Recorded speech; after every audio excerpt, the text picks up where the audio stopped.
This was the 200th heart transplant that we'd done. We did our first one on November the 10th, 1989.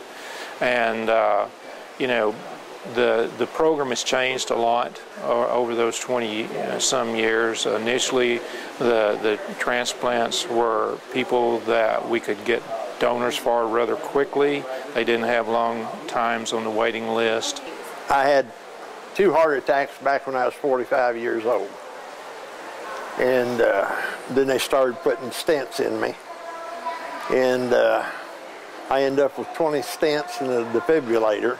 Mr. Miller first had coronary artery disease, was his initial problem with his heart, and back in 2000 he had a coronary artery bypass. Put the LVAD in me because I got to where my heart wasn't working. I was just filling up with fluid all the time, congestive heart failure.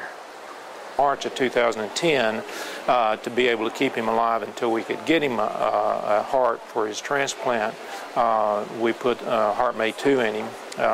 Rodney had that for near 3 years until we had a suitable donor become available to him just recently and transplanted him. If it wasn't for Dr. Hutchins and Ransom, I don't know what I'd done.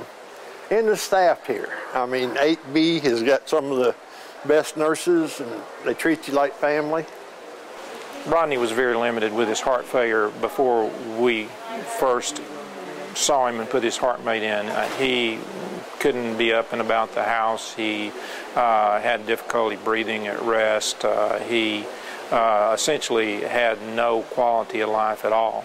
They take time to talk to you, explain where you're at and what they're doing. You know, I don't know how else to say it. They're just wonderful.